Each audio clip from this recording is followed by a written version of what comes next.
Elite FM 104.0. Elle arrive. J'apprécie énormément les rondeurs.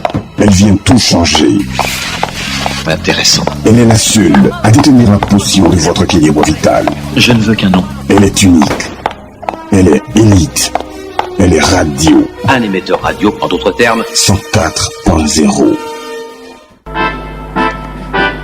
La cellule, la grande moisson du Seigneur Jésus-Christ de Nazareth. Le ministère messianique évangélique d'intercession, d'évangélisation et d'enseignement eschatologique, signe des temps derniers, présente l'émission L'Esprit de Jésus dans la Cité. Tous les mercredis de 20h à 21h15, oratrice, la servante de Dieu, missionnaire enseignante, Madame Jeanne Baplou Déborah.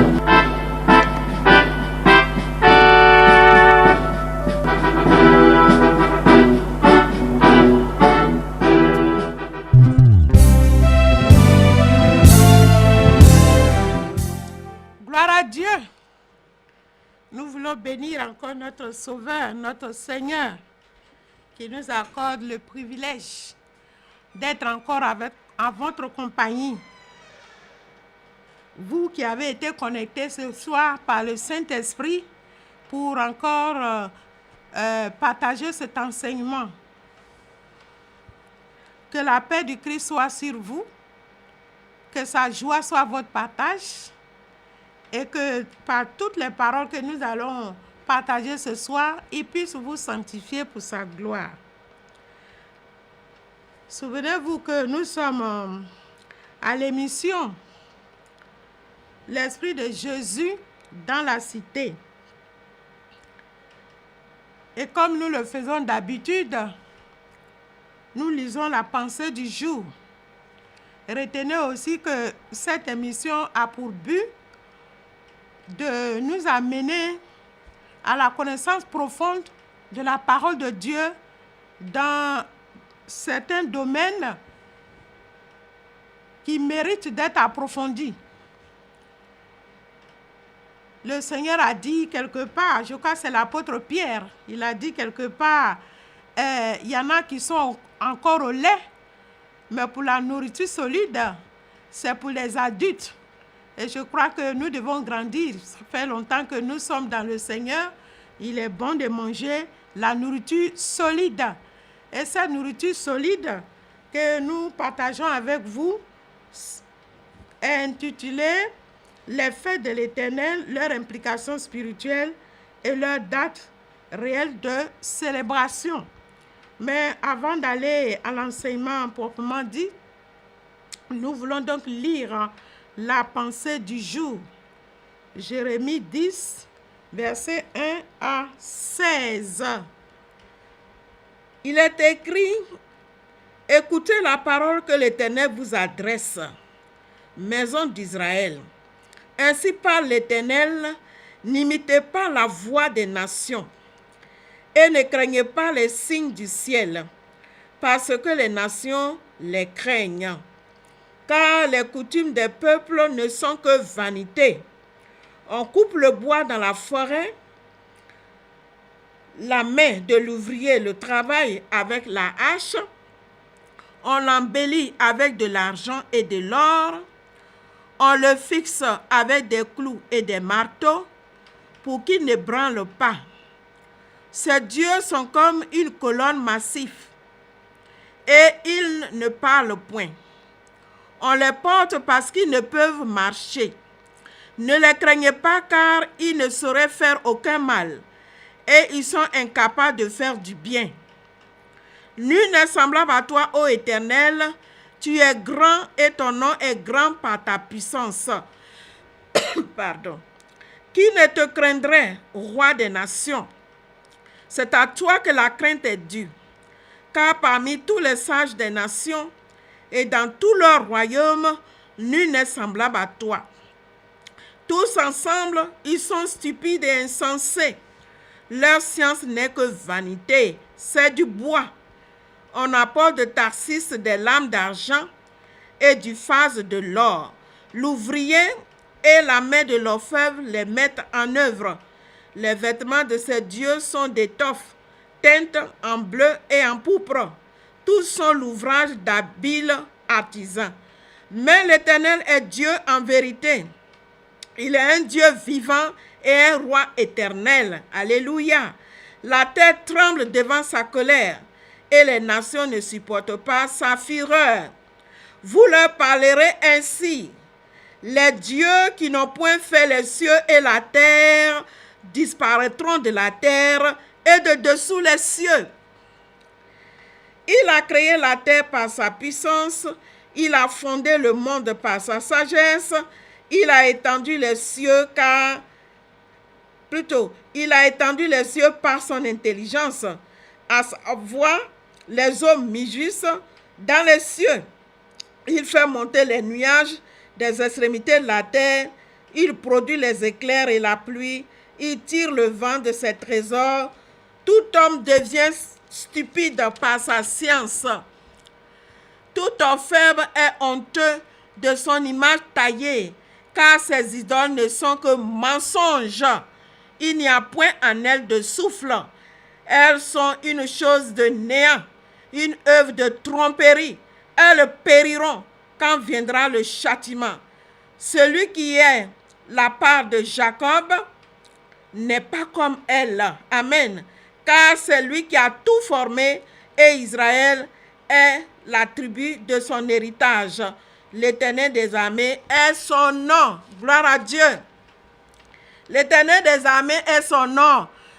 L'Éternel qui dit que les idoles, tous ceux qui s'attachent aux idoles, aux statues, aux images, le Seigneur dit que leur action n'est que du vent, n'est que de la vanité, et que ces idoles-là ne peuvent rien faire. Ces dieux déchus là, ces esprits des eaux, des rivières, des montagnes, des prairies, des forêts, ces dieux-là ne peuvent rien. Ils ne peuvent même pas faire quelque chose de bon. C'est ce que Dieu déclare ici. Il dit, ils ne sauraient faire aucun mal. Ils sont incapables de faire du bien. Donc, mon frère, toi qui t'attaches à ce genre de choses, l'Éternel t'invite à te détacher de cela, car il dit, vous leur parlerez ainsi, les dieux qui n'ont point fait les cieux de la terre disparaîtront de la terre et de dessous les cieux. C'est à l'Éternel qu'il faut s'attacher. Seigneur, voici donc ta parole qui nous introduit dans cette émission, l'Esprit de Jésus dans la cité. Nous voulons maintenant nous recommander à toi, afin que, ô Dieu vivant, que ton esprit de vérité, Seigneur, puisse maintenant prendre toute la place en nous. Que la chair se taise en cet instant au nom de Jésus. Que tout ce qui n'accomplit pas ta volonté en ce lieu et dans ma vie soit détruit au nom de Jésus. Que ta gloire se révèle maintenant, ô Éternel. Que je décroisse et que tu croisses en puissance, en gloire, en sagesse, en intelligence, en révélation. Saisis-toi de ma langue, de ma bouche et de tout mon être entier, Seigneur, ô Dieu, pour instruire ton peuple ce soir. Que gloire et honneur te reviennent au nom de Jésus. Alléluia. Amen. Ceci dit, nous sommes, comme nous le disons tout à l'heure, à l'émission L'Esprit de Jésus dans la cité. Nous traitons depuis quelques semaines les fêtes de l'Éternel, leur implication spirituelle et les dates réelles de célébration. Nous voudrions nous excuser parce que la semaine dernière, on avait annoncé que cette émission était rediffusée à 0 heure. Mais pour des problèmes techniques, l'engagement n'a pas été honoré. Nous croyons que par la grâce de Dieu, ce jeudi, il pourrait avoir rediffusion de cette émission. Nous vous signalons aussi qu'il y aura des supports dont vous pourrez vous en acquérir à travers la radio Élite. Quand le temps sera venu, on vous le dira. Bien, donc nous parlons des fêtes de l'Éternel, leur implication spirituelle et leur date réelle de célébration. Dans cette optique, nous avons révélé l'importance de ces fêtes, en ce que le motif de notre délivrance ou rachat en tant que peuple de Dieu, né de nouveau, réside dans le fait que Dieu nous délivre pour que nous le célébrons, à l'instar de l'ancien peuple. Exode 5, 1 à 3. Dans cette parole, Dieu avait dit à Moïse de dire à Pharaon qu'il fallait qu'il laisse aller son peuple pour aller le célébrer dans le désert. Psaume 33 aussi, verset 1 à 5, il est dit là-bas juste « Réjouissez-vous, car la louange sied aux hommes droits. » Alléluia. C'est celui qui est justifié qui peut louer Dieu, qui peut glorifier Dieu, qui peut célébrer les fêtes de l'Éternel. En Ésaïe 43, 21, il est écrit précisément dans ce texte, l'Éternel dit, « Le peuple que je me suis formé publiera mes louanges. » Avec l'aide du Saint-Esprit, nous avions indiqué également les valeurs spirituelles de ces fêtes, qui sont au nombre de 9 voire 10. Nous sommes en train de faire un rappel pour nous mettre au même niveau. OK? Bien. Donc, ces fêtes sont au nombre de 10. Nous les citons rapidement. De toute façon, on aura l'occasion d'aller en profondeur quand on va parler des implications de ces fêtes. Donc, elles sont au nombre de 10. Donc, il y a l'offrande journalière, donc qui se fait chaque jour à des heures précises, à des temps précis, comme nous l'avons indiqué la dernière fois. Ensuite, il y a l'offrande hebdomadaire qui est le sabbat, donc qui se célèbre chaque samedi en lieu et place du dimanche. Parce que retenez que le dimanche a été décrété par Constantin en l'an 331. Cela n'était pas au commencement. Quand Dieu a créé les cieux et la terre, il avait déjà sanctifié le 7e jour, Genèse 2. Vous verrez cela là-bas. Voyez.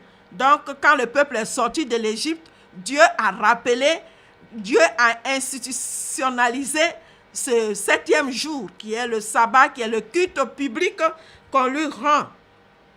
Ensuite,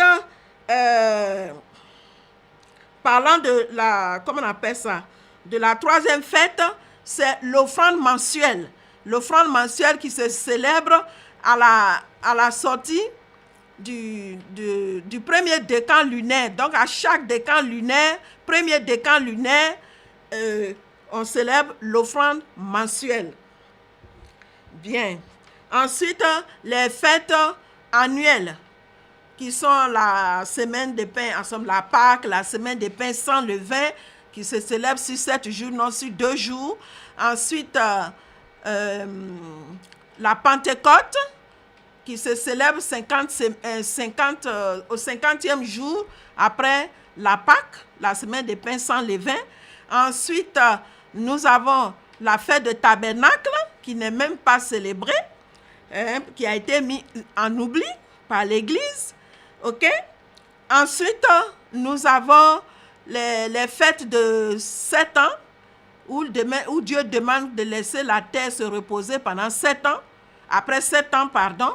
Et puis, il y a la fête de 50 ans, qui est la somme de 49 semaines, de 49 ans plus une année. Je crois que la Côte d'Ivoire, l'Afrique a eu à célébrer le jubilé. Et puis, la fête de dédicace, qui est une fête informelle, qui se célèbre aussi le premier jour du premier mois biblique, que nous aurons l'occasion de découvrir, si vous restez bien sûr à notre compagnie. Donc, nous avons dit que ces fêtes sont au nombre de 10, nous venons de les énumérer, en ce qu'elles ont un caractère de loi, que ces fêtes ont un caractère de loi, puisqu'elles sont de l'émanation de Dieu lui-même, qui les a décrétées et fixé leur date et leurs conditions de célébration. À ceci, elles s'imposent à tous ceux qui s'identifient à l'Éternel par Jésus-Christ, selon ce qui est écrit en Ézéchiel 20, versets 11 à 12 et 19 à 20, et confirmé par le Seigneur Jésus-Christ en Matthieu 5, 17, 20 et Matthieu 7 à 21. L'Éternel dit, pour ce qui est du texte d'Ézéchiel, c'est en observant ces lois et ces sabbats, qui sont ces fêtes, que l'on reconnaîtra que c'est lui, l'Éternel, qui nous sanctifie. Et le Seigneur Jésus ajoute, quand il dit Ce ne sont pas tous ceux qui disent Seigneur, Seigneur, qui hériteront du royaume de son Père qui est dans le ciel, mais celui-là seul qui fait la volonté de son Père. C'est Matthieu 7, 21. Outre donc les valeurs spirituelles de ces fêtes, nous avions expliqué par le Saint-Esprit les notions de temps fixé et d'aliments consumés par le feu. Je crois que c'était le dernier sous-thème que nous avons vu la semaine dernière. Le Saint-Esprit nous a permis de situer le concept du matin et d'entre les deux soirs, tel indiqué en Nombre 28, 1 à 8. Le matin se situe, à titre de rappel, le matin se situe entre la première heure biblique à la 12e heure biblique qui correspond au lever du soleil, 7 heures TU, c'est-à-dire temps universel, jusqu'au coucher du soleil, 18 heures TU. Donc le matin est compris, selon Dieu, le matin part de la première heure à la 12e heure en temps légal, temps réel, ou de 7 heures à 18 heures en temps universel. Les deux soirs, par contre, sont compris entre la médiane de 19h à 0h, temps universel, soit 21 heures. En termes d'horaire biblique, ceci correspond à la 13e heure jusqu'à la 18e heure, la médiane étant la 15e heure. Le Saint-Esprit nous a permis de comprendre également la notion d'aliment consumé par le feu que l'Éternel réclame.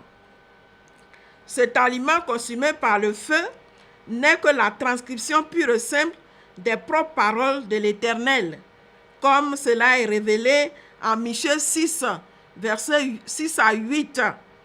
Le Seigneur dit: est-ce que me présenterai devant le Seigneur avec des taureaux, avec des animaux? Non. Le Seigneur dit là, non, tu viens avec les paroles pour te présenter devant le Seigneur. Alléluia. Et Osée 14 aussi nous a révélé que c'est par les propres paroles du Seigneur que nous pouvons nous approcher de Dieu, que nous pouvons célébrer. Psaume 12 aussi nous indique que les paroles de Dieu ont été épurées 7 fois. Donc ce sont ces paroles-là.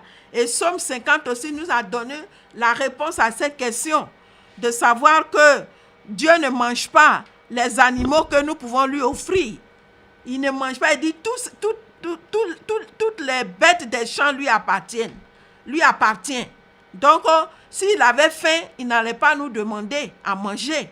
Que tout ce qu'il nous demande, c'est de venir dans sa présence avec des actions de grâce et d'être fidèle dans nos engagements et de l'invoquer, et il nous répondra quand on sera dans la détresse.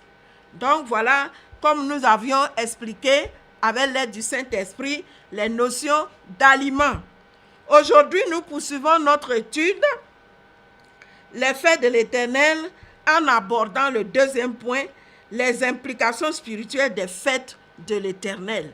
C'est-à-dire ces fêtes-là, qu'est-ce qu'elles représentent sur le plan spirituel pour que Dieu demande qu'on les célèbre? Nous pensons que cela est fondamental, parce que si nous ne connaissons pas ce que ces fêtes-là représentent sur le plan spirituel, on va banaliser ces fêtes. On va trouver que ce n'est pas important. Puisque actuellement, dans nos églises, il y en a qui disent que le sabbat, ce n'est pas important. Mais parce qu'ils ne connaissent pas le fondement spirituel de ce sabbat-là. Ils vont dire aussi peut-être que les fêtes, les Pâques, la Pâque, la semaine des pains sans levain, même si on fait ça en 2 jours, ce n'est pas important. Donc, à travers cette étude-là, le Saint-Esprit va nous aider à comprendre les fondements spirituels de ces fêtes-là. Et cela, je pense, pourra déclencher la foi en nous pour pouvoir observer ces fêtes-là telles que le Seigneur les a décrétées, révélées au nom de Jésus. Bien. Souvenons-nous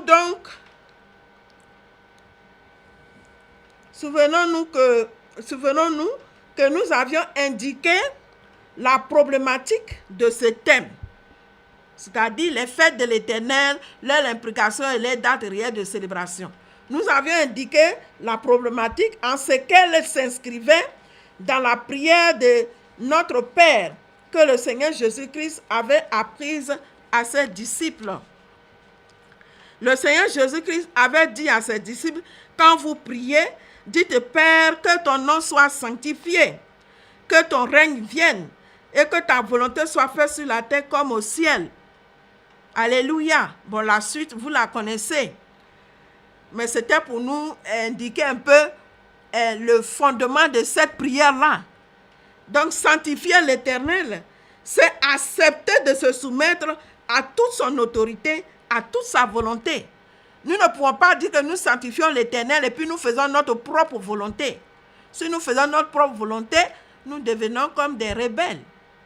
Voyez, la connaissance donc des fêtes de l'Éternel et leur date réelle de célébration nous impose une observation absolue si nous nous identifions à lui par Jésus-Christ. En ce que le Seigneur Jésus-Christ a dit lui-même, l'heure vient et elle est déjà venue où les vrais adorateurs adoreront le Père en esprit et en vérité. Jean 4, verset 23.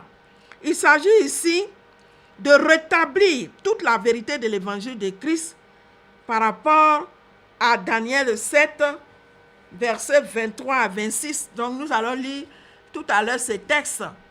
Donc pour nous, il s'agit, nous qui sommes parvenus à la fin des temps, il s'agit pour nous de rétablir toute la vérité. Souvenez-vous que nous sommes dans le processus de purification de l'Église qui va précéder la grande évangélisation mondiale, de sorte que ceux qui n'ont pas encore connu Christ puissent connaître Christ avant qu'il ne vienne. Parce que Romains 11, il est écrit là-bas que c'est quand le dernier païen sera entré que Israël aussi sera rétabli dans la foi de Christ et alors Christ viendra. Donc c'est un impératif pour nous de rétablir la vérité de Dieu. Et vous comprendrez pourquoi. Alors à ceci, Daniel 7, 23, il est écrit dans ce texte-là qu'une petite corne issue d'un quatrième royaume aux grandes dents de fer, épouvantable, extraordinairement fort, qui mangeait, brisait et foulait aux pieds ce qui restait, oserait changer le calendrier de Dieu, notamment les dates de ses fêtes et sa loi. Nous voulons lire ce texte. Nous vous avons indiqué que c'est un défi pour nous à relever. C'est la grâce que Dieu nous a faite, c'est notre part, c'est notre contribution à l'édification de la maison de l'Éternel. Souvenez-vous que le Seigneur dit, nous sommes le temple de Dieu, nous sommes les maisons de Dieu où Dieu veut habiter. Donc si notre maison n'accomplit pas pleinement la volonté de Dieu, Dieu ne peut pas habiter en nous. Alléluia. Alors donc nous lisons Daniel 7 à partir du verset 15. Il est écrit dans cette parole. Je le lis en français courant. Moi, Daniel, je suis très inquiet à cause de ce que je vois. En effet, c'est effrayant. Je m'approche de quelqu'un qui se tient là et je lui demande qu'est-ce que tout cela signifie vraiment. Il me donne cette explication. Les 4 bêtes énormes représentent 4 rois qui apparaîtront sur la terre. Après eux, le peuple qui appartient au Dieu très haut recevra un pouvoir royal qu'il gardera sans fin et pour toujours. Ensuite, je veux comprendre ce que représente la 4e bête qui est différente des 3 autres. Elle est effrayante avec ses dents de fer et ses griffes de bronze. Elle mange et elle déchire tout ce qu'elle trouve. Ce qu'elle ne mange pas, elle écrase avec ses pattes. Je demande aussi ce que représentent les 10 cornes que cette bête a sur la tête. Que représente la corne qui s'est mise à pousser et qui a fait tomber 3 cornes. Cette corne a des yeux et une bouche qui dit des paroles pleines d'orgueil. Elle semble plus grande que les autres. Je la regarde, elle fait la guerre au peuple qui appartient à Dieu et elle est en train de gagner le combat contre lui. Mais le vieillard s'avance et il rétablit la justice pour le peuple qui appartient au Dieu très haut. Alléluia. Le temps d'établir la justice de Dieu est arrivé. Et dit, quand c'est le moment, ce peuple reçoit un pouvoir royal. Celui que j'interroge m'explique. La quatrième bête représente un quatrième royaume sur la terre. Il est différent de tous les autres. Ce royaume mangera tout ce qui existe sur la terre. Il écrasera tout sous ses pieds. Il déchirera tout. Les 10 cornes représentent 10 rois. Ils seront à la tête de ce royaume, l'un après l'autre. Un 11e roi différent des autres prendra le pouvoir et il renversera 3 rois. Il parlera contre le Dieu très haut et il fera souffrir le peuple qui lui appartient. Il aura l'intention, écoutez bien, de changer les jours des fêtes et la loi du peuple de Dieu. Ce peuple sera à son pouvoir pendant 3 ans et demi. Ensuite, il y aura dans le ciel un jugement qui enlèvera le pouvoir à ce royaume. Ainsi, il disparaîtra et sera détruit. Le pouvoir, la puissance et la grandeur de tous les royaumes de la terre seront pour le peuple qui appartient au Dieu très haut. Alléluia. Le pouvoir de ce peuple durera toujours et tous les royaumes lui obéiront et le serviront. Le récit finit ici. Moi, Daniel, je suis vraiment effrayé par mes pensées. Je deviens très pâle et je réfléchis à tout cela. Alléluia. Donc, nous sommes dans l'accomplissement de cette prophétie et c'est pour cela Dieu permet que nous puissions parler des fêtes de l'Éternel, leurs implications spirituelles et les dates réelles de célébration. Ceci dit, nous abordons donc le chapitre 2, les implications spirituelles des fêtes de l'Éternel.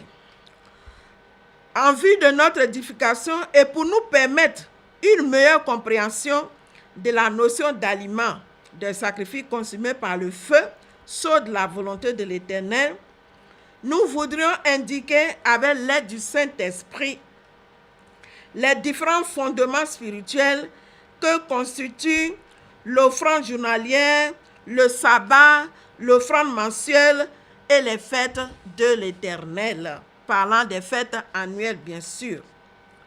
Alors, premier point, l'offrande journalière.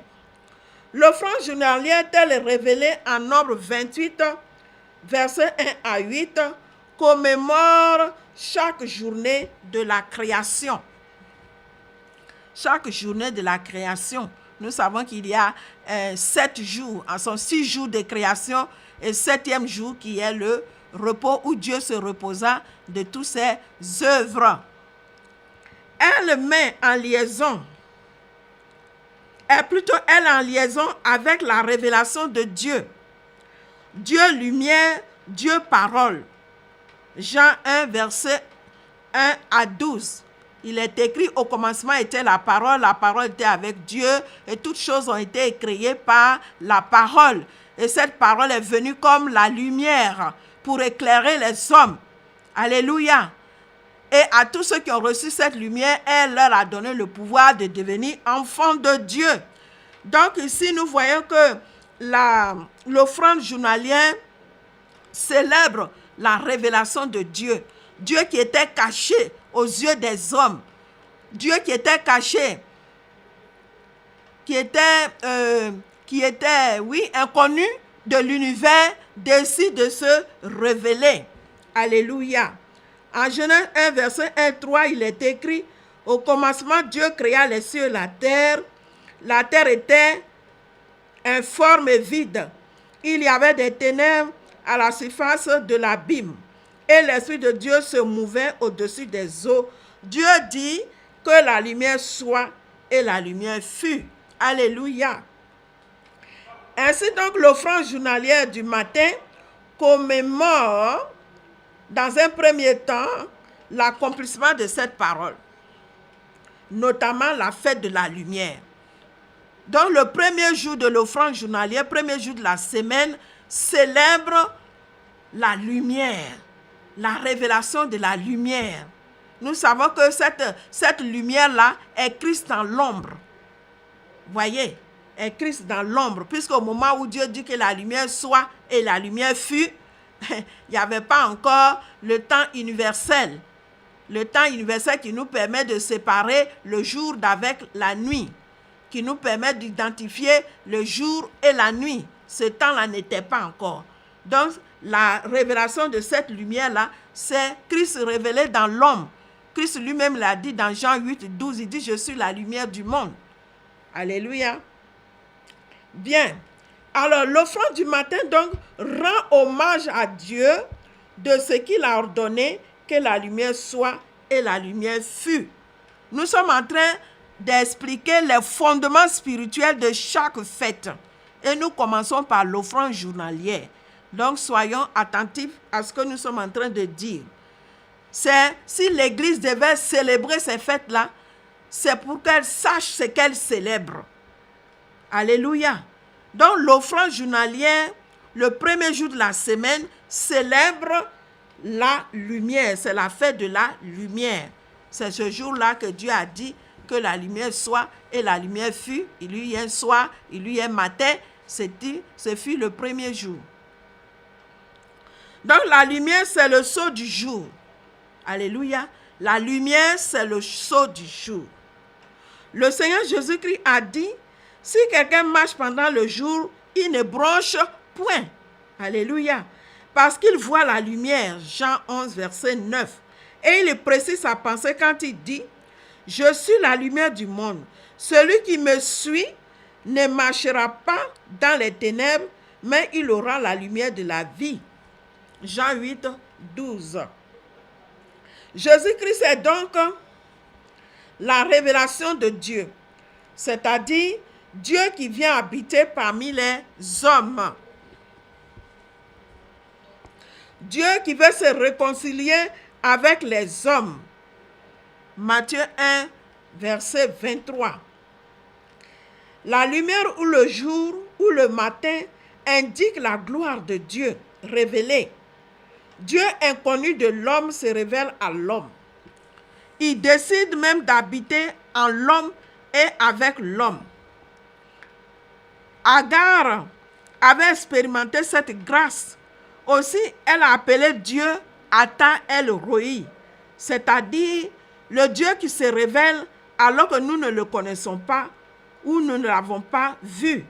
Genèse 16, verset 12 à 16. Jérémie 1,5 aussi, Dieu dit à Jérémie là-bas, avant que tu ne sois né, moi je te connaissais déjà. Alléluia. Donc ici, quand on célèbre l'offrande journalière, le premier jour de l'offrande journalière correspond à la révélation de la lumière. Célèbre la lumière. Donc quand on veut célébrer ces premiers jours, il y a des paroles appropriées. Des paroles qui sont en relation avec le premier jour de la création. Des paroles qui sont en relation avec la lumière. Tout cela est dans la Bible. C'est pourquoi Dieu dit, quand vous devez m'apporter mon offrande, il faut m'apporter des aliments consumés par le feu. C'est-à-dire, ce sont ses propres paroles. Donc, il faut avoir la pleine connaissance de ces paroles-là, qui sont en rapport avec la création, la révélation de la lumière. Et ce sont ces paroles-là qu'on proclame pendant cette offrande-là. On ne vient pas à cette offrande-là pour exprimer uniquement nos préoccupations, pour dire, Seigneur, je veux du travail, je veux mari, je veux ceci. Non, il faut donner à Dieu ce qu'il a envie de manger, ses propres paroles. Ça n'exclut pas que tu exprimes tes besoins, mais fais de l'Éternel d'abord tes délices, et ensuite toute chose te sera donnée, a dit la parole de Dieu. Ainsi, il s'agit de rappeler au souvenir de l'Éternel toutes les paroles qui sont en relation avec la lumière, comme nous venons de le dire. Ce que Dieu fit avec la lumière et ce que Dieu est, et ce de la première heure à la deuxième heure pour le matin, exemple d'aliments consumés par le feu. Donc, je vous donne un exemple, par exemple, Genèse 1, verset 1 à 5. Il faut rappeler cette parole-là. Le psaume 104, Ésaïe 47 aussi, versets 7 à 25. 2 Corinthiens 4, Psaume 105 jusqu'à Psaume 118. Donc, c'est des psaumes qu'il faut proclamer au souvenir de Dieu. Le Seigneur a dit, je crois que c'est dans Ésaïe 43, dans les versets 25 là-bas, si je ne me trompe pas de référence, il dit, réveille ma mémoire, venons plaider. Viens plaider toi-même. Mais on peut plaider devant Dieu avec quoi? Le Seigneur dit quoi? Tu ne m'as pas apporté tes aromates. Tu ne m'as pas apporté l'aliment que j'ai agréé.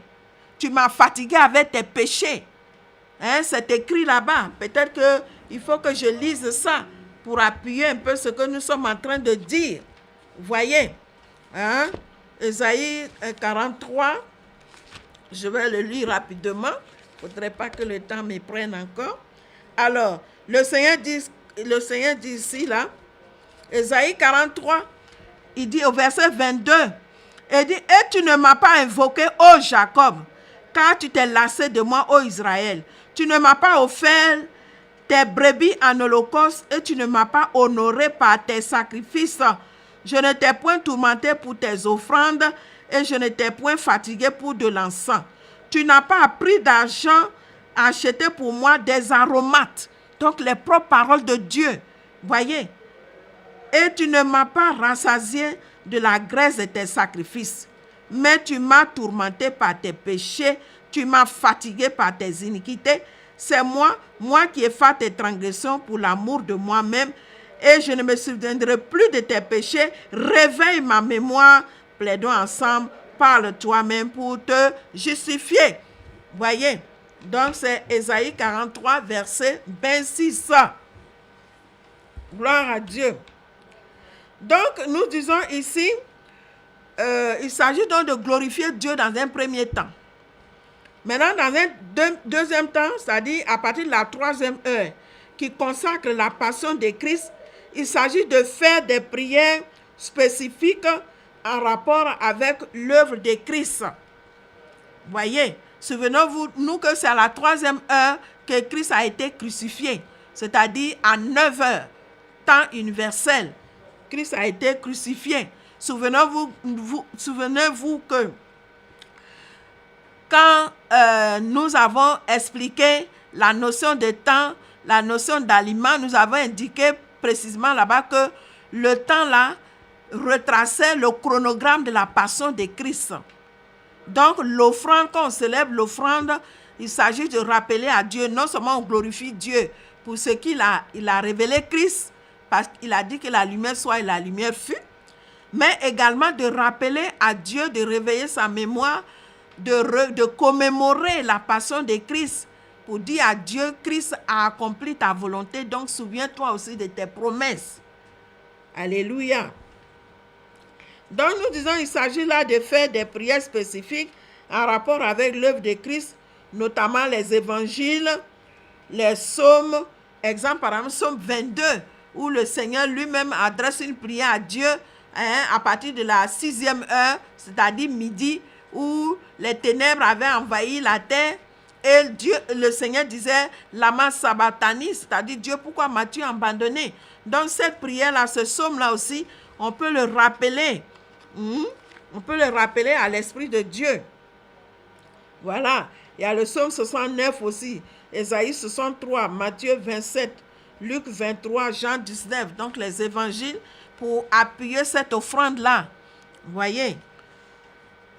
Pour ce qui est de l'offrande dans les deux soirs, par contre, qui consacre l'autorité de Dieu, qui domine sur toutes choses, les révélés et les non révélés. Donc l'offrande dans les deux soirs-là consacre l'autorité de Dieu. Ce que nous venons de dire tout à l'heure, c'est l'offrande du matin. On a dit le matin, là, ça court de la 1e heure à la 12e heure, c'est-à-dire de 6 heures, de 7 heures à 18 heures. Maintenant, Dieu a dit qu'il faut qu'on lui apporte la même offrande entre les deux soirs. Alors, nous sommes en train d'expliquer encore le fondement spirituel de entre les deux soirs. Ce que nous avons expliqué auparavant, c'est qu'est-ce que représentait c'est entre les deux soirs. C'est-à-dire l'espace qu'occupait c'est entre les deux soirs. Il fallait déceler cet espace-là. Mais ce que nous sommes en train d'expliquer ici maintenant, c'est l'implication spirituelle, c'est-à-dire qu'est-ce que ça représente spirituellement, c'est cette notion d'entre les deux soirs. Donc nous disons que la notion d'entre les deux soirs consacre l'autorité de Dieu qui domine sur toutes choses, les révélés et les non révélés.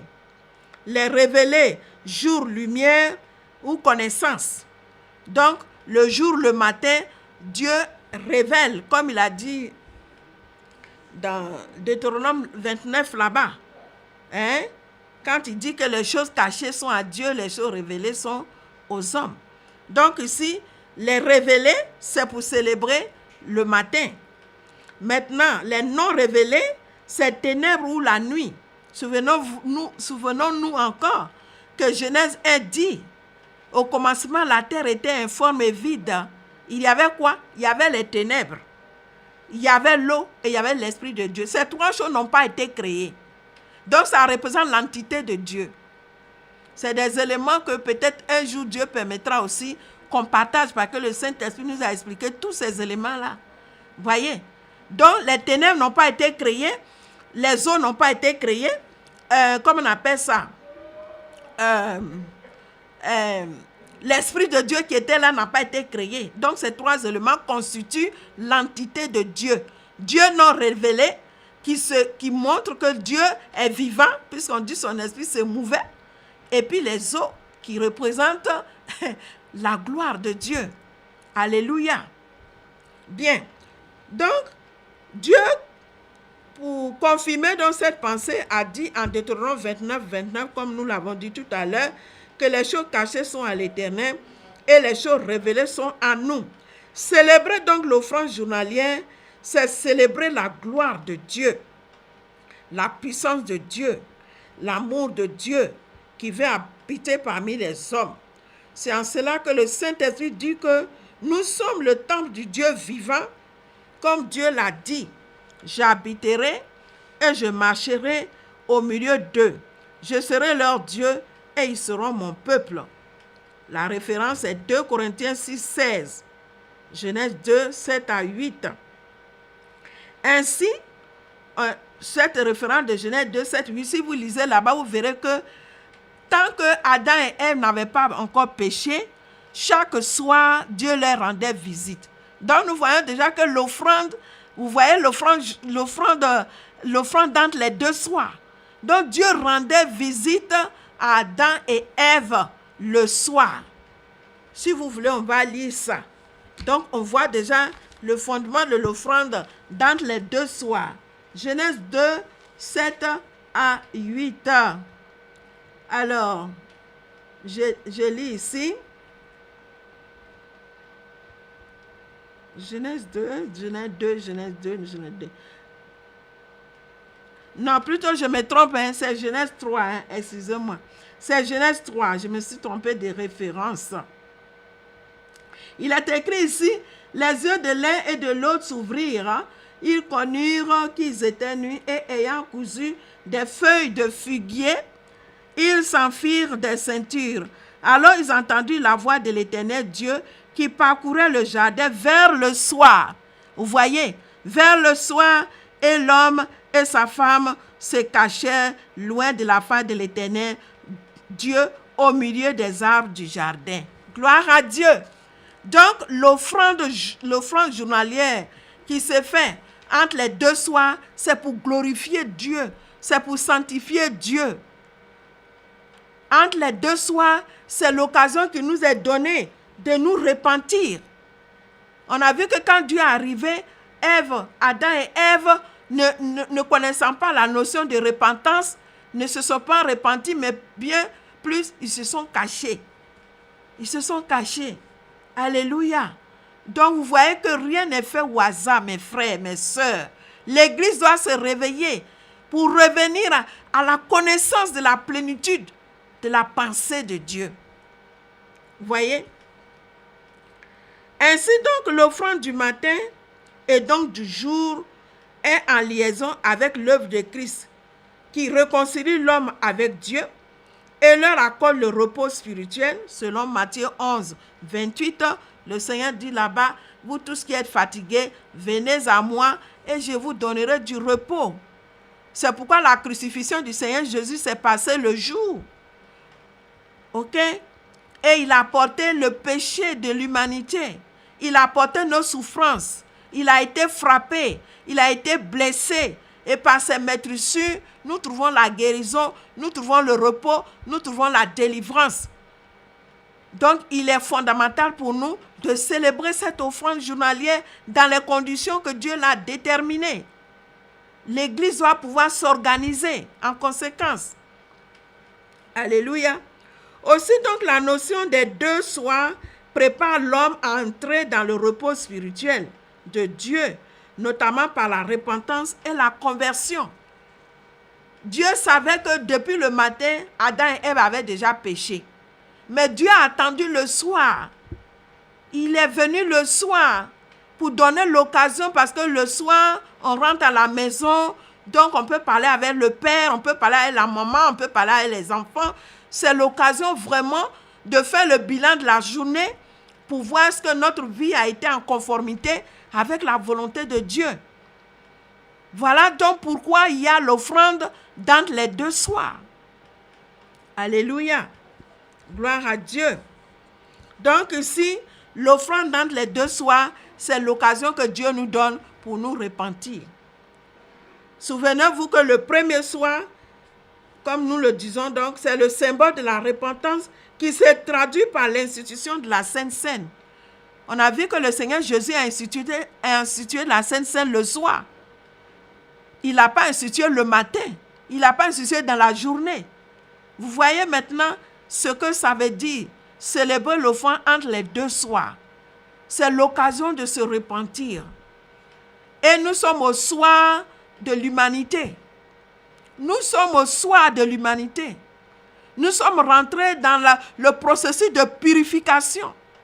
Donc l'Église doit se repentir. Mais l'Église doit se repentir par rapport à quoi? Mais par rapport à la volonté de Dieu. Par rapport à ces choses que Dieu a voulu nous révéler. Vous comprenez? Donc ici, Jésus, à l'institution de la Sainte Seine, avait donné sa vie pour nos péchés. On peut le lire dans Marc 14, versets 22 à 25 et 1 Corinthiens 5, 6, 8. Je vais lire ça rapidement. Vous voyez? Donc c'est le soir que le Seigneur a institué la Sainte Seine. Ce n'est pas au hasard. Rien n'est fait au hasard. Avec Dieu, tout est programmé selon sa grande sagesse. Alors, quand on lit ici, Marc 14, 22, 25, il est écrit que je tourne ça rapidement. Alors, pendant qu'ils mangeaient, Jésus prit du pain et après avoir rendu grâce, il le rompit et leur dit, et leur donna en disant, prenez ceci est mon corps. Il prit ensuite une coupe et après avoir rendu grâce, il la leur donna et ils en burent tous.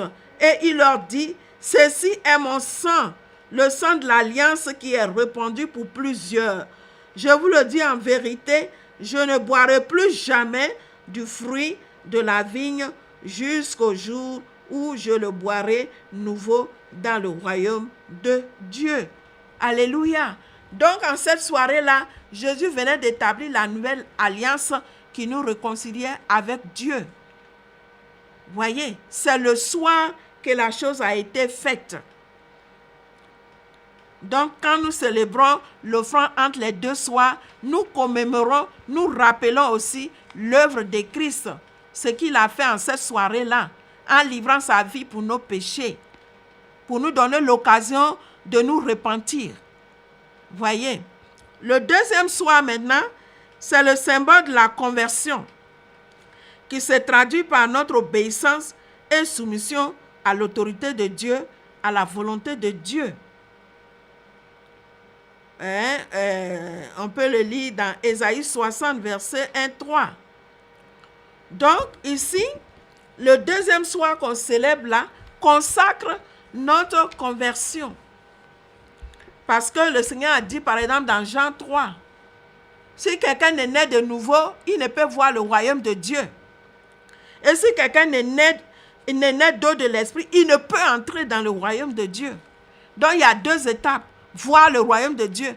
Dès que nous acceptons le Seigneur Jésus, nous ne sommes pas encore entrés dans le royaume de Dieu.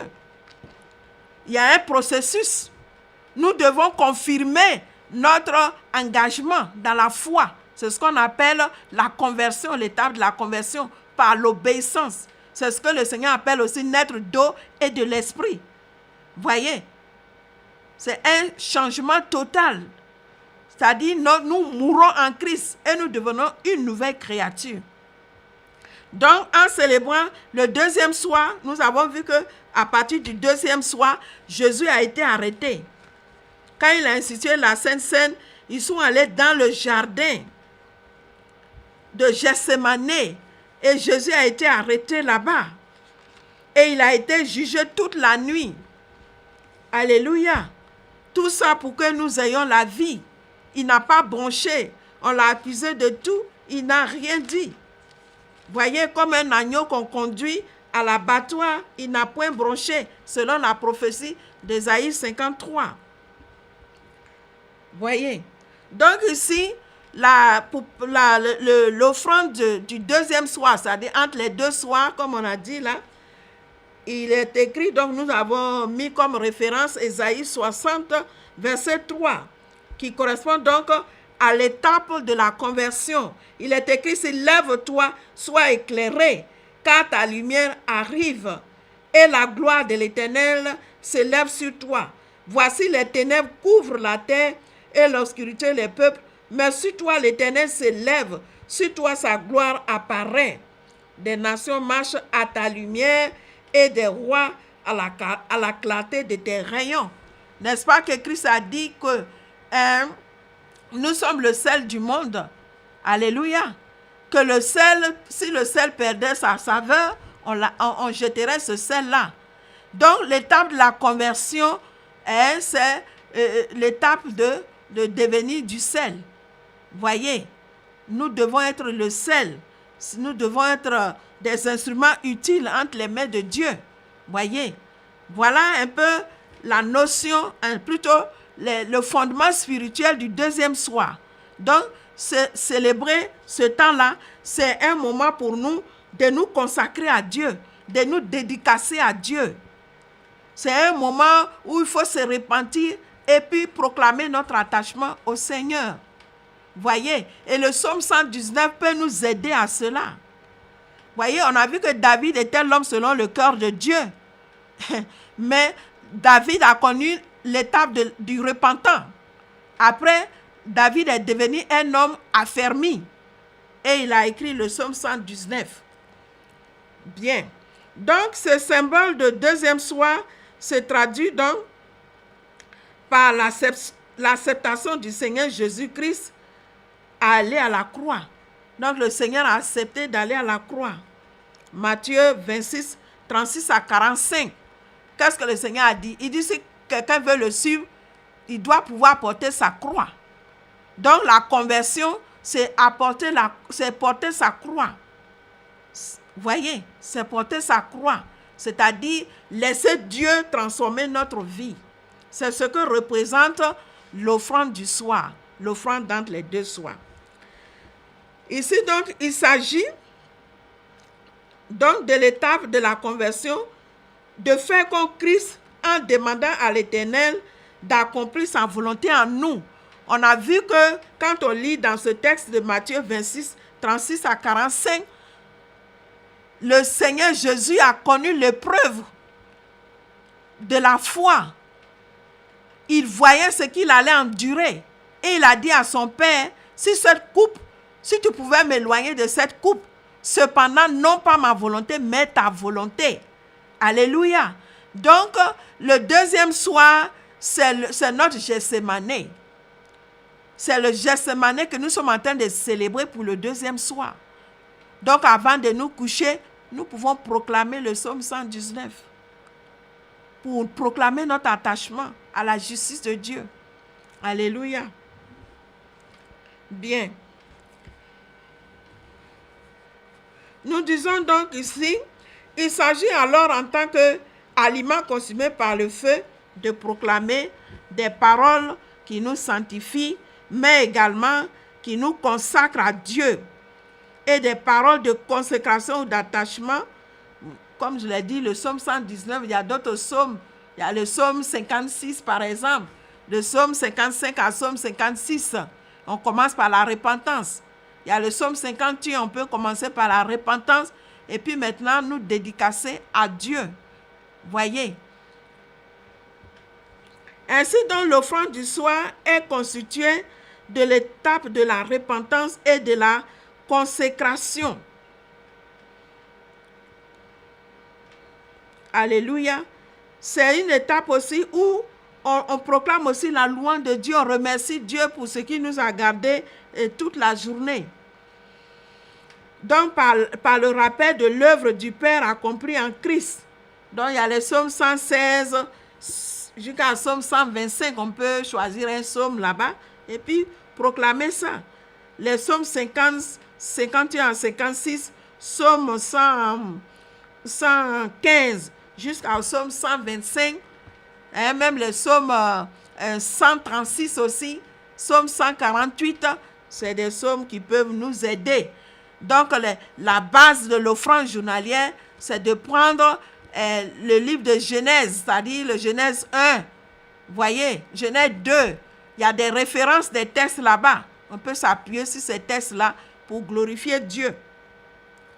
Aussi, commémorer les deux soirs, c'est célébrer le Dieu Yahvé, le Dieu amour qui s'est résolu d'effacer nos péchés et de nous donner sa vie, sa nature, ses sentiments, pour que nous soyons semblables à lui, comme cela était au commencement quand il créa Adam et Ève à sa ressemblance et à son image avant le péché.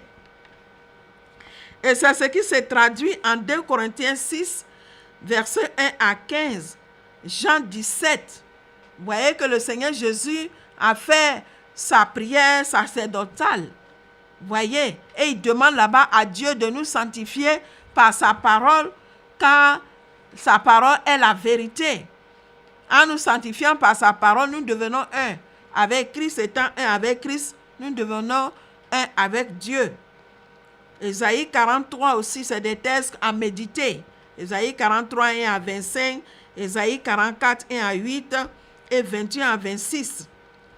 Ainsi, l'offrande, à son deuxième niveau d'application spirituelle, commémore également la passion de Christ. Comme nous l'avons dit, sa souffrance et sa mort. Chaque palier de 3 heures retrace l'œuvre de Christ depuis l'institution de la Sainte Seine, son arrestation, son jugement, sa condamnation jusqu'à sa mort.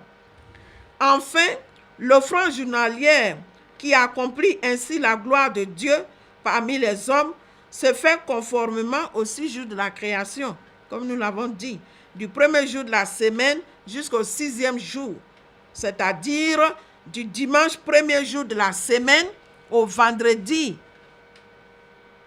6e jour de la semaine. Elle se fait le matin de la première heure à la 12e heure, 6 heures à 18 heures. Heure TU ou heure grégorienne, par palier de 3 heures et entre les deux soirs de la 13e heure à la 15e heure et de la 15e heure à la 18e heure, soit 19h à 21h et 21 à 0h grégorienne. La médiane des deux soirs se situe à la 15e heure, soit 21h, comme nous l'avons indiqué tantôt. Cette heure-là est la plus importante parce qu'elle commémore l'institution de la Sainte Seine, comme nous l'avons dit. Au risque de nous répéter, l'offrande journalière commémore les jours de la création tels que le Seigneur éternel l'a commandé à Moïse et qu'elle a été commémorée et honorée également par le Seigneur Jésus-Christ lui-même pendant son ministère terrestre. Donc, pour ce qui est de Moïse, c'est Exode 29, 38 à 46 et Luc 21, 37 à 38 pour ce qui est du Seigneur Jésus et Marc 1, 32 à 37. On va lire ça, Marc 1, pour dire que le Seigneur Jésus lui-même observait l'offrande journalière. Marc 1, 32 à 37, que je trouve. Alléluia. Marc 1, 32 à 37. Excusez-moi. Je trouve que je lise. Voilà. Il est écrit en cette parole: le soir après le coucher du soleil, on lui amena tous les malades et les démoniaques, et toute la ville était rassemblée devant sa porte. Vous voyez que le soir, il y a des délivrances qui s'opèrent. Tu vois, les choses ne sont pas dites au hasard. Donc le soir, le Seigneur opérait des délivrances, des guérisons. Et tous ceux qui étaient guéris se repentaient, se convertissaient. Voyez, on dit, verset 34, il guérit beaucoup de gens qui avaient diverses maladies. Il chassa aussi beaucoup de démons et il ne permettait pas aux démons de parler parce qu'ils le connaissaient. Vers le matin, vous voyez, vers le matin, pendant qu'il faisait encore très sombre, il se leva et sortit pour aller dans un lieu désert où il pria. Gloire à Dieu. Donc le Seigneur observait ça. Lui, il est la révélation, lui, il est la guérison, lui, il est la délivrance. Donc le soir, il opère des délivrances. Pour dire que si Dieu nous rend fidèles et que nous observons les choses, Dieu opère des délivrances à notre insu. L'offrande du soir, il opère des délivrances à notre insu sans qu'on ne le sache même. Voyez? Donc le matin, il partait prier. On dit quoi? Simon et ceux qui étaient avec lui se mirent à sa recherche. Voyez, et ils n'avaient pas connaissance de ce temps d'offrande-là. Donc, ils dormaient carrément. Et Jésus, lui, il allait se préparer pour commencer le travail du jour. Parce que le jour, il doit travailler. Le jour, il doit accomplir la volonté de son Père. Donc, il se préparait en conséquence. Et il dit quoi? Et quand il l'eut trouvé, il lui dit, tous te cherchent. Il leur répondit, bon, voilà. Alléluia. Donc, Jésus allait travailler. Bien. Notre heure tire à sa fin. Nous allons.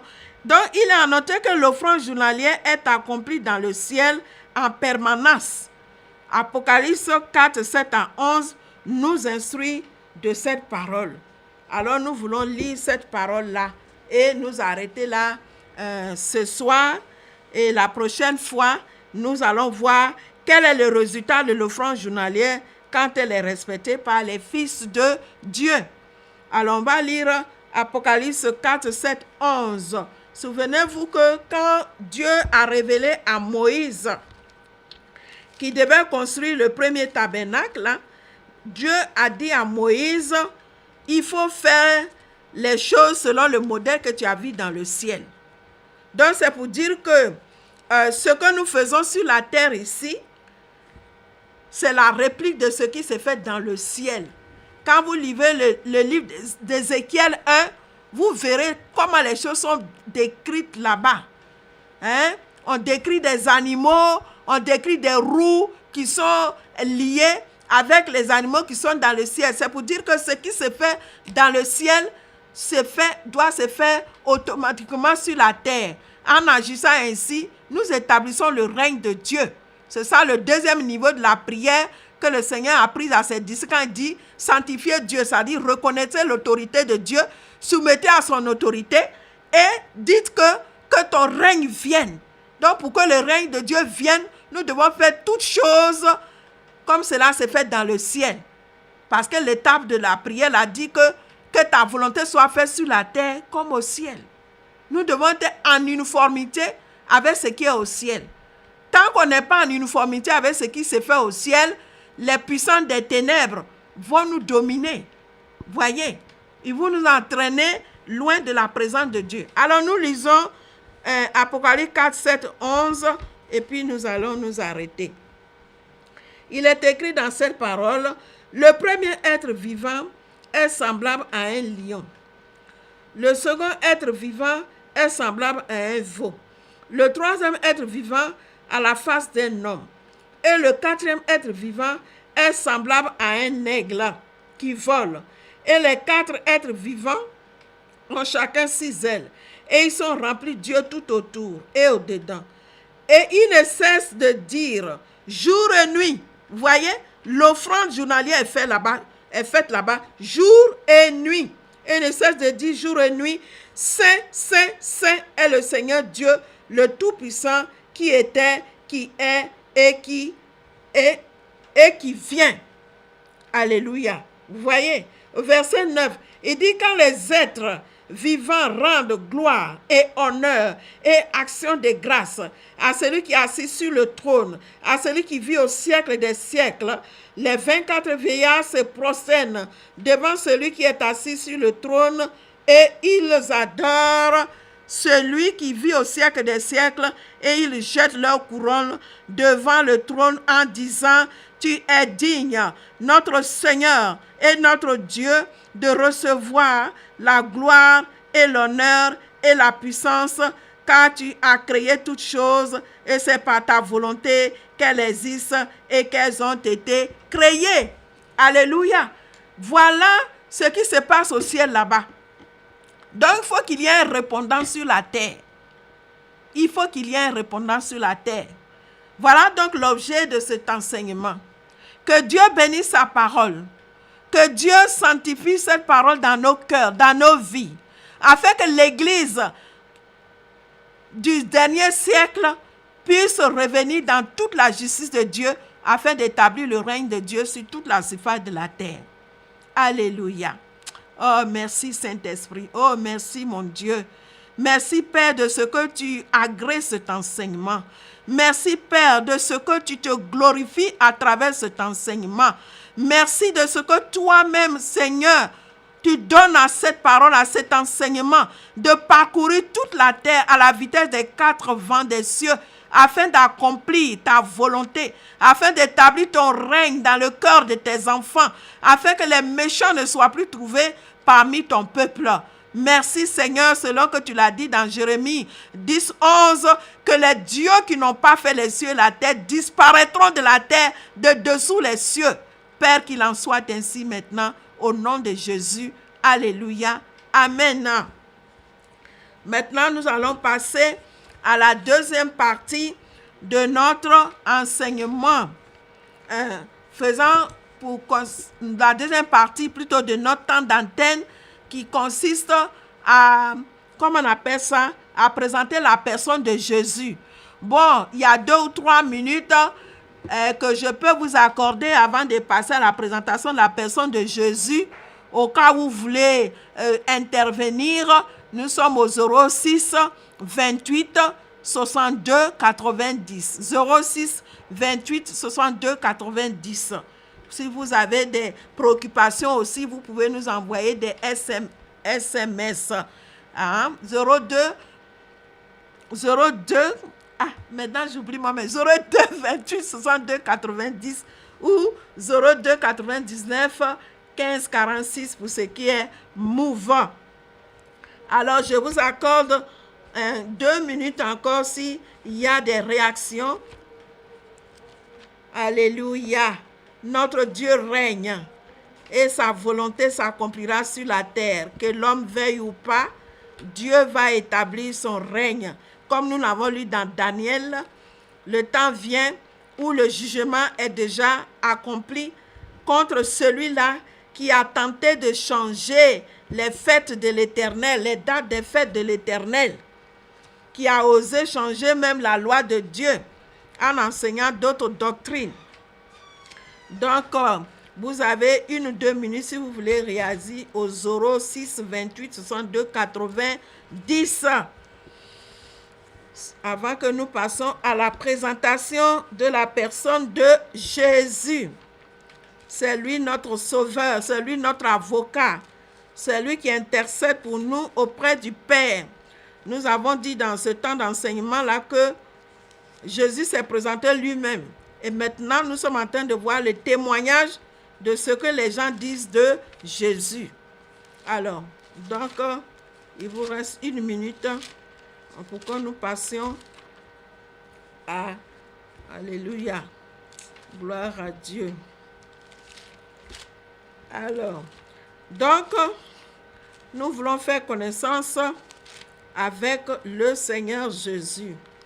Et aujourd'hui, c'est dans Colossiens 1 que nous voulons découvrir la personnalité de notre Seigneur Jésus. Il est écrit dans cette parole, Colossiens 1, verset 12 à 20.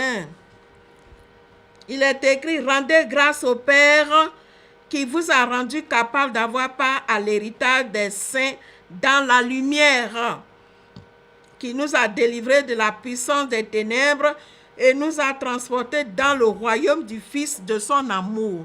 Donc Jésus s'appelle le Fils de son amour, en qui nous avons la rédemption, la rémission des péchés. Donc c'est par Jésus seul que nous avons la rémission de nos péchés, la rédemption de nos péchés. Il n'y a pas d'autre sacrifice, mon frère, il n'y en a pas d'autre. Le seul moyen pour être réconcilié avec Dieu, c'est passer par Jésus-Christ.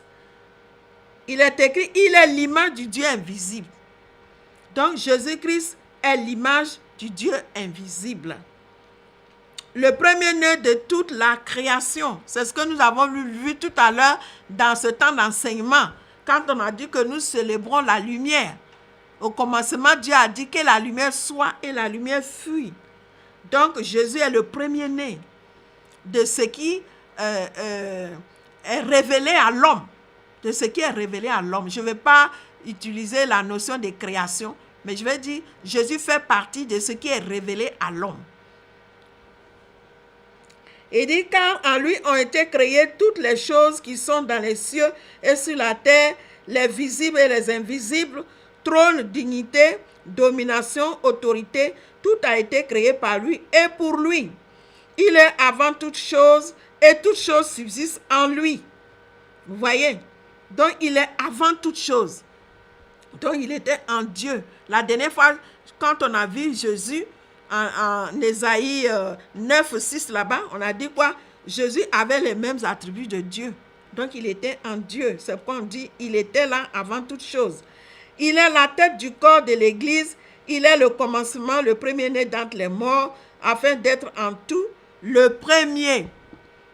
Car Dieu a voulu que toute plénitude habitant en lui.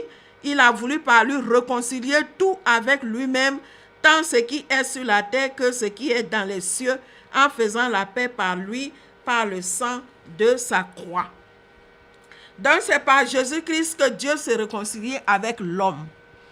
Alors mon frère, ma soeur, si tu ne t'es pas encore réconcilié avec Dieu, si tu marches encore selon tes pratiques, selon l'idolâtrie. Tout à l'heure, on a vu dans Jérémie, Dieu a dit quoi?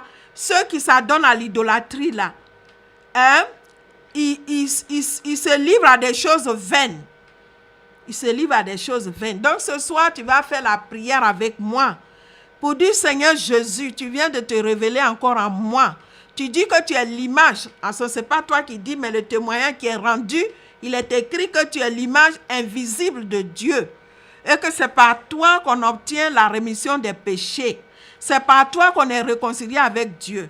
Seigneur Jésus, ce soir, j'implore ton pardon. Je te demande pardon pour pour tous mes péchés, pour toutes mes transgressions, pour ce que j'ai marché selon ma propre volonté. Seigneur, reçois-moi dans ton royaume. Accepte-moi dans ton royaume. Réconcilie-moi avec le Père. Et que ton sang qui a coulé à la croix puisse me purifier, me laver de tout péché maintenant.